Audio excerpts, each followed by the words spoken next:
यह कहानी बहुत ही पुराने और छोटे से एक गांव की है जो जंगल के पास बसा हुआ था। वहां आदिवासी लोग रहते थे। उस गांव को खाली करवाकर वहां पर एक हाईवे कंस्ट्रक्ट किया जाना था। गांव के लोगों से घर खाली करवाने के लिए कुछ स्पेशल फोर्स भेजी गई, लेकिन उन्हें नहीं पता था उनके ऊपर क्या मुसीबत आने वाली है। उस गांव में खंडर था जिसमें काला साया मंडराया रहता था, जिसका नाम था बेताल। फोर्स ने वहां बहुत ही जाने की कोशिश की, लेकिन वहां के लोगों ने उन्हें रोका।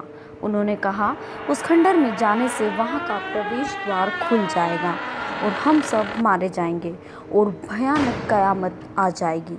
जब आदिवासी नहीं माने और हालात बिगड़ते चले गए तो उनकी टीम के सबसे जाबाज ऑफिसर आकाश और उसकी टीम को बुलवाया गया।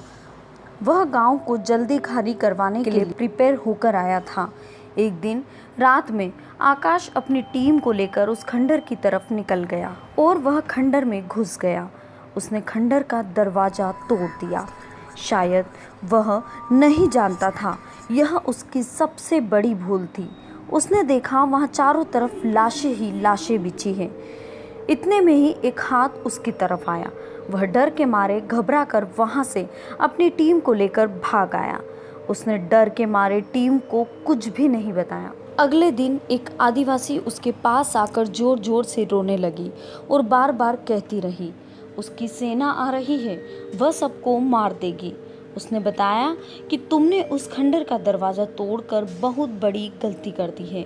उसने बताया कि 200 साल पहले एक बेताल नाम का ब्रिटिश राजा वहाँ रहता था। वह लोगों को बहुत ज़्यादा परेशान करता था, उन पर अत्याचार करता था। एक बार गांव के लोगों ने उससे परेशान होकर उसे और उसकी पूरी फौज को उस खंडर में ही जिंदा दफना डाला। लेकिन जब उसकी सेना और बेताल की आत्मा गांव वालों को परेशान करने लगी तो गांव वालों ने तांत्रिक की मदद से उसे और उसकी सेना को उस खंडर में ही कैद कर दिया। ऑफिसर यह सुनकर बहुत घबरा गया था।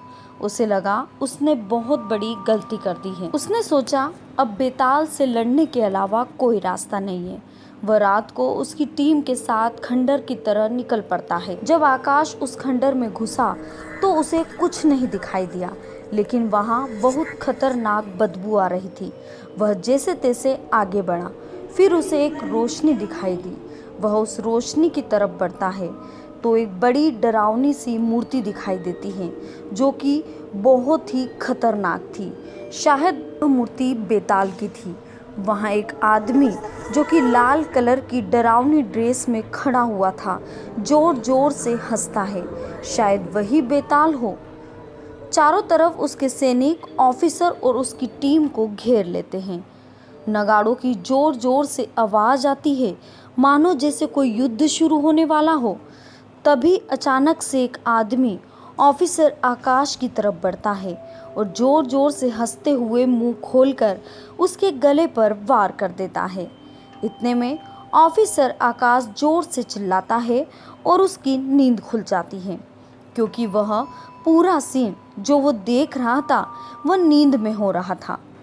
वह डर जाता है क्योंकि सुबह उसे बेताल से लड़ने उसी खंडर में जाना होता है। जानना चाहते हैं बेताल और ऑफिसर आकाश के बीच कल सुबह क्या हुआ, तो बने रहिए हमारे YouTube चैनल के साथ और इंतजार कीजिए बेताल का भूत पार्ट 2 का। साथ ही रोजाना दिल दहला देने वाली घटनाओं को देखने के लिए हमारे चैनल को सब्सक्राइब कीजिए।